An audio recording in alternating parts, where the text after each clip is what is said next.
An entire world is ready for you to start your career teaching the path to wellness. Mastering the science of mindfulness. And the art of coaching. To help clients achieve mental, emotional, and physical betterment of life. Through movement, nutrition, recovery, and regeneration. Because impacting one person impacts a family. Impacting a family impacts a community. And impacting a community impacts the world. Become an NASM certified wellness coach.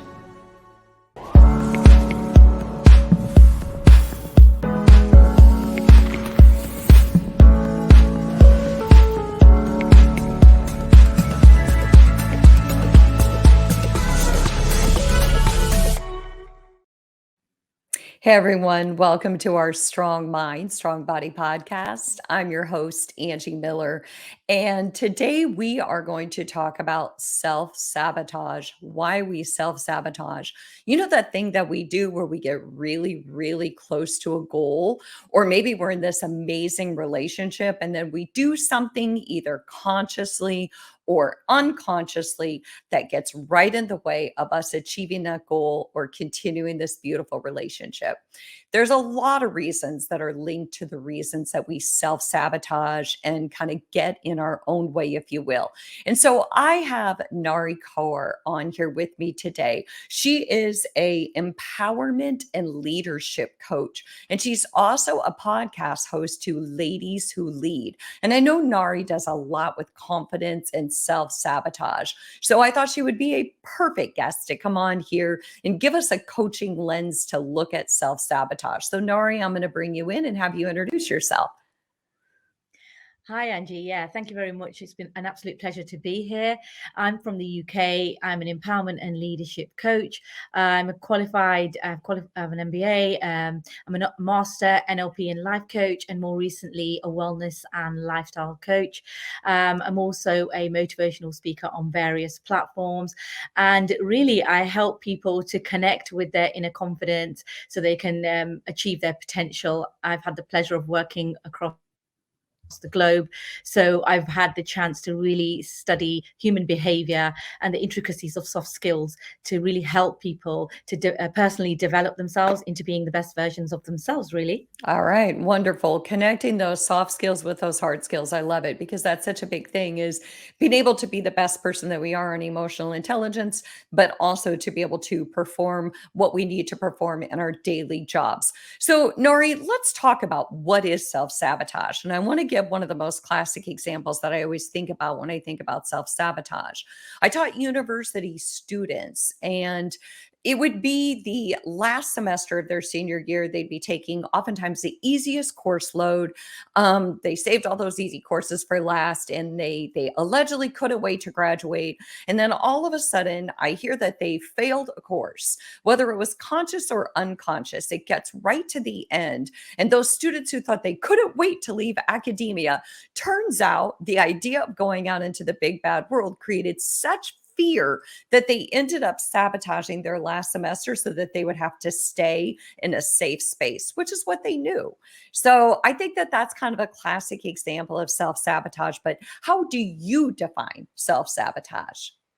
Yeah, absolutely. And that's a really good example that you've given there, where somebody would be fearing who they might become as a result of the success that they might achieve. So they hold themselves back and go back into their own cocoon of the comfort zone, as we know. So it's really when people undermine their own good intentions and their own long-term goals, they hinder their own success. They almost become their own worst enemy. So that means taking destructive steps that can negatively impact their own career and relationships, and physically acting against one's own interests, getting in the way of one's own success. And it's where the threat, which is linked to a fear, exceeds the desire to reach or achieve the goal.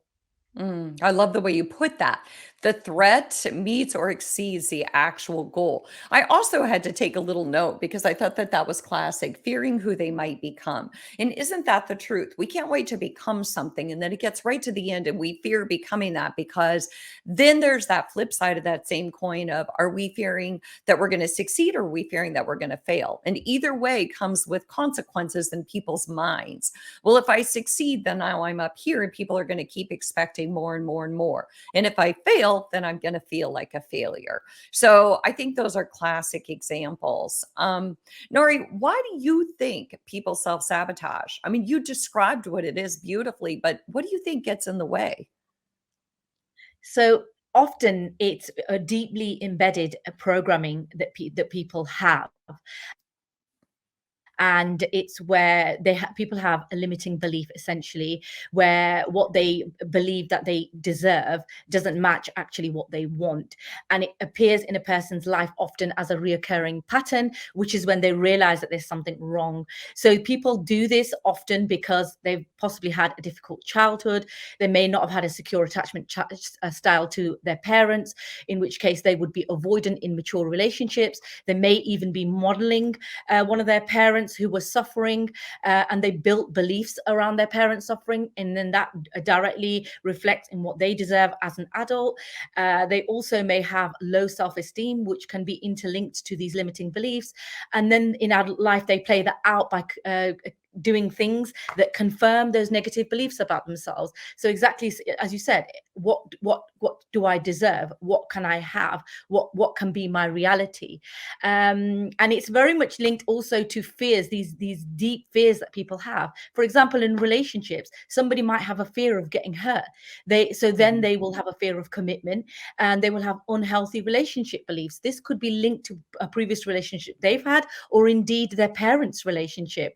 They may even fear rejection, or fear of failure. As we said earlier, fear of success. Therefore, people then create dysfunctional habits to protect themselves from these fears actually becoming real in their lives. And another one would be cognitive dissonance, which is where people have incongruent beliefs and attitudes that are held simultaneously, which affects people's abilities to make decisions and act in the direction of their goals, often having conflicting thoughts, which are unhealthy, and that plays out in all sorts of ways in their life, which we'll come on to. And finally, let me interject here for a minute, Nari, because I don't want to go too fast, because you've laid out so many things. I want people to kind of be able to hold on to some of this and sit with it for a minute, if you will. And first, I want to reintroduce you. So I'm talking to Nari Kaur, and she is the podcast host to Ladies Who Lead. She's also an empowerment and leadership coach, and we're talking about self-sabotage, what it is and why we do it. And Nari, I heard you say some really profound things. You know, you said that one of the reasons why we self-sabotage is out of this deep sense of fear, you know, fear of success, fear of failure, because both come with consequences. And then you also said that there's these limiting beliefs, and that what people feel they deserve doesn't match what they want. And I thought that that was such a great statement, because they have this underlying sense of low self-worth. And so maybe they don't really feel like they deserve it. They want it, but they're not convinced that they deserve it or that they're ready for it. They have the imposter syndrome, or they have fears. And so I think that's such a powerful stronghold that gets in the way and creates self-sabotage for us. And then you mentioned cognitive dissonance, and that's a really good one, because one of the examples of cognitive dissonance that I think of is, I want a good relationship. Tell me if this is a good example. And you kind of touched on it too. I want a good relationship, but I had a relationship in the past where somebody hurt me. And so I'm not totally committed, or I'm not totally convinced that this person isn't going to hurt me too. So I'm going to do something to destroy this relationship before this person can hurt me. yeah, Is that a good it plays out. example? It's a great example, and people do this in relationships all the time. And also, because they have these beliefs, they are inclined to continually attract partners that are not going to commit to them either, because ultimately they might not want commitment because they've been severely hurt in the past. And I've seen this in people's careers as well, again, about what they feel that they deserve. I've seen like highly accomplished, highly educated people who self-destruct their careers, because they don't feel like they deserve to climb the ladder. They feel like they just don't deserve to have a business or to be successful, or they have ceilings on how much they feel they deserve to even earn. It plays out in so many different ways of life. Yeah, I think so too. And I'm going to be honest. I think it's played out in a lot of different ways in my own life of thinking that I want something and then getting right to that phase where I'm going to get it. And then all these fears come into, all this narrative that I've held on to, these self-limiting beliefs that we've held on to. Maybe we've exceeded this ceiling that anyone in our family has ever exceeded. And we start questioning, well, what makes me think I deserve this? Or what makes me think I've got the tools? And again, I always think of it as that combination of imposter syndrome mixed with those fears, mixed with that sense of self-worth. So there's so many things and it's almost comforting but not comforting to hear that big powerful leaders run into the same thing, right? And maybe even more so because high achieving people probably get to that point where it's beyond their wildest dreams, right? Absolutely, because they are constantly pushing that comfort barrier. They're trying to live in that stretch zone whereby new things are happening. So, as I said earlier, some things like fear of the unknown, fear of change, and ultimately fear of success. And you get this in so many different ways. Like you said, family, in a family context, in a cultural context, about what people believe that they deserve. And this can go back generations, and it's still affecting people. And it's so sad, but the positive thing about it is it can be changed, and it requires identification, awareness, and then reversal of those beliefs that we know are what are ultimately undermining people's people achieving the potential, people achieving success. Yeah, I agree. Identification and awareness, because you can't really Yeah. do anything about it. As the old saying goes, you have to claim it to tame it. You can't really fix something unless you really admit that there's actually a problem. So, Nari, you're a big confidence person, and I'm just curious, the idea of self-sabotage and confidence, it's like they're a really bad marriage. They're like fireworks in a marriage because I do feel like you said, we start making decisions that support our narrative. Like I had a therapist say to me years ago, and I still use this analogy with my clients, where there's like Teflon and Velcro. And if you have a foundational questioning of your self worth, if somebody says something to you that is negative, it sticks to you like Velcro. If something says something to you that's positive, then you're like Teflon. It goes right off of you because you don't really believe it. And so that question of like confidence and self-sabotage, like you mentioned, we pick partners who are terrible for us because that's what we feel like we deserve. So tell us about self-sabotage and the effect on confidence. Yeah, it can be like, incredibly frustrating and really difficult to pinpoint for people as well, and absolutely detrimental to a person's confidence. It also affects over time a person's emotions, and we know that emotions are linked a person's health. So it can also have a detrimental effect to one's physical well-being as well, which directly also affects confidence. But this self-sabotage is usually a reoccurring cycle over a prolonged period of time. That's why it's called self-sabotage. And really what happens is the person starts to deplete, the person starts to miss out on opportunities. They even start to be show up differently, because ultimately it's all about what a person believes that they deserve. So they could have put in all the effort in the world to be that best person, to get the best things. They could be intelligent enough, they could be experienced enough. But once those beliefs kick in, which are linked to really, I like what you said there about the Velcro example, it's linked to something called the reticular activating system. Whereas if you have an underlying negative belief about yourself, you will go out to look for examples about that belief to reinforce that belief. So then it becomes then you live it with conviction. You can also do the opposite, but usually people are confirming limiting beliefs. Mhm. And also it also affects relationships. And as you know, as human beings, we thrive from relationships. We have relationships in all walks of lives, with family members, with people that we work with friends, socially. But really what happens over a prolonged period of time, something that I've observed, is people don't understand you. So people around you are watching you self-sabotage, and they're getting Yes. confused, thinking, what is this person doing? And eventually some people are not willing to stay with you for the long haul unless you self-heal. So it also makes sometimes it can make loving people, or people that you care about, actually remove themselves from your life. I've seen people do that. Yes. People can often see you as a victim. And the sad thing is, you become in a compromised state. Sometimes people can even take advantage of that, because as you become weaker, that could benefit them. So there's Yes. so many different ways in which a person's confidence is weakened, Mhm. and it continues to be weakened the longer you self-sabotage. Well, and I thought that you described that perfectly because you're spot on. And again, I'm talking to Nari Kaur. She is my guest today. This is Strong Mind, Strong Body. My name is Angie Miller, and we are talking about why we self-sabotage. And Nari is an empowerment and leadership coach. So she's a perfect person to come on and talk about this. And we've talked about what is self-sabotage and why do people do it. And we're kind of talking about that impact on self-confidence and our confidence and our the way that we self-sabotage. And I agree with you. I thought that was a great example where people will actually push people out of their lives because their loved ones and people who are close to you will get sick and tired of seeing you self-sabotage because it's difficult. It's difficult watching someone self-destruct. In fact, it's extremely painful, whether they're using alcohol or whether they're refusing to go after their goals or they're living small. It's really hard to witness that. And so, the irony though, Nari, what comes to my mind is the irony is when you push people away, when those self-sabotagers push people away, there again, it builds their narrative. Then they get to say, see, I don't deserve good people. All good people leave me.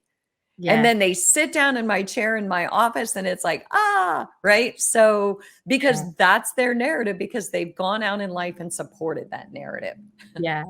I've got a quote by the famous Russell Brand, which says, "If I don't address my self-sabotage, I develop a pattern of self-sabotage in my world of relationships." So it's a Yes. domino effect. Yes, absolutely. I couldn't agree more. So, Nari, let's talk about some of the ways that we self-sabotage. Let's just kind of break it down one at a time. One of the classic ways that I think we self-sabotage, and I know I've done it, I'm classic procrastinator, where I put off because everything has to be perfect, perfect, perfect, perfect. And in that striving for perfection, I can never quite get there. And so I self-sabotage and I end up being late on a deadline. And this has been a pattern that I've had to really correct and hone in on and not let it get the best of me anymore. But procrastination is one of the ways that I think we self-sabotage. What do you think is another way?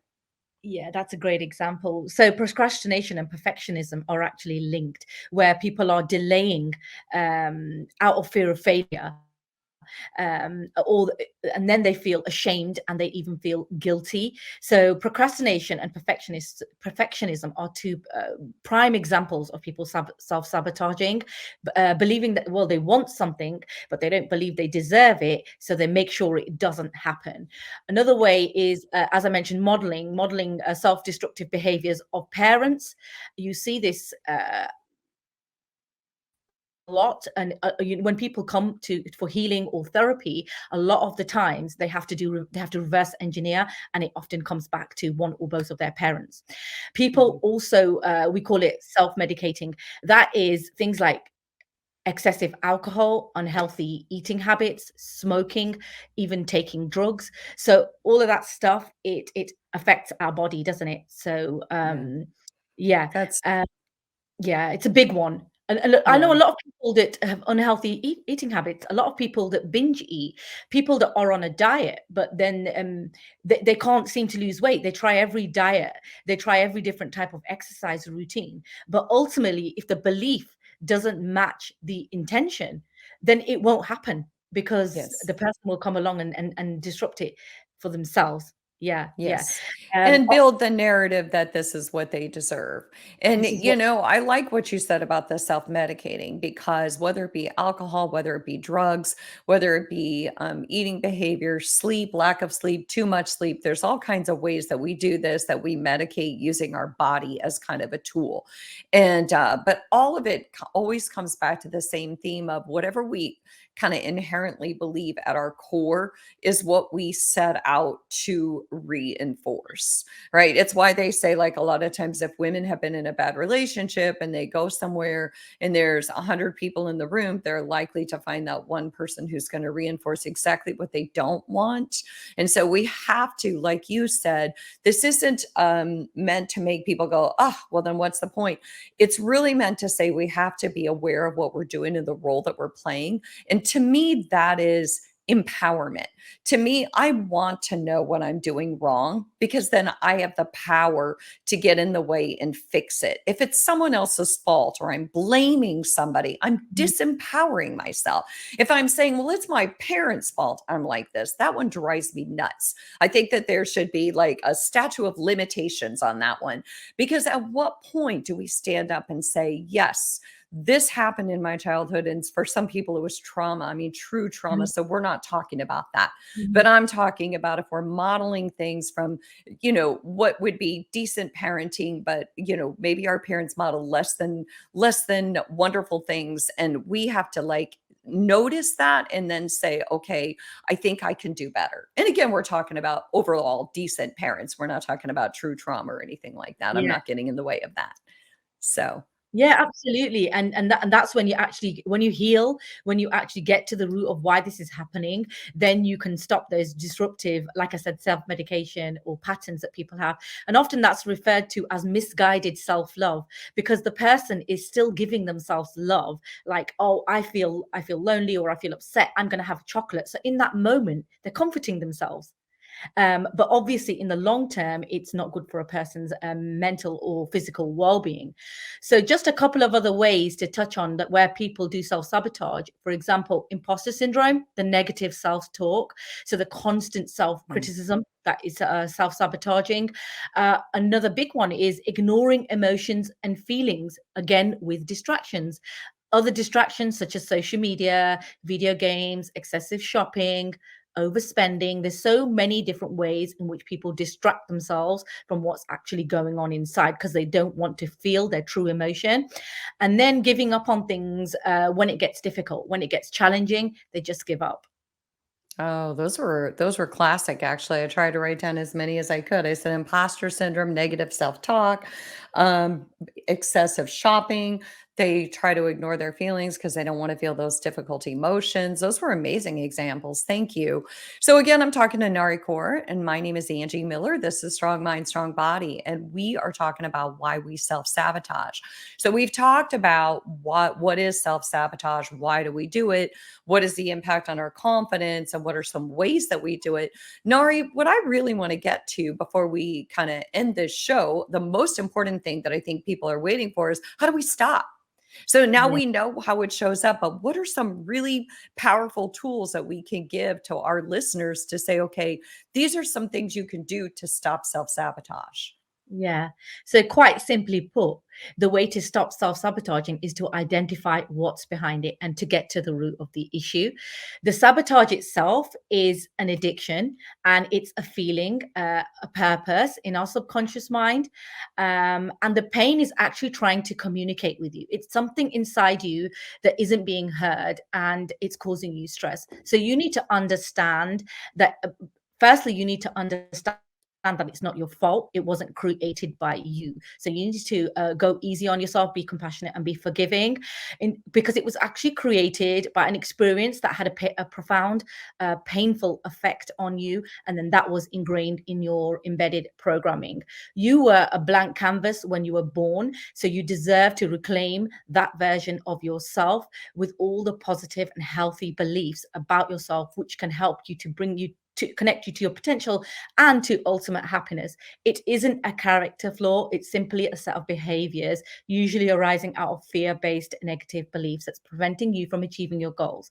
So you need to Let me forgive stop you yourself. there for a minute, Nari. Let me stop you there for a Yeah, minute. I want to yeah. stay with that because So you just said you were a blank canvas when you were born. And I would love for every listener out there to just visualize like a big whiteboard or a blank canvas and to visualize this is your life and you get to create anything you want. You get to make it anything you want. Go back to being a blank canvas. What if you were to rip off all those old narratives and you were to create the person that you want to be and start fresh? I love that analogy and I didn't want you to skip over it.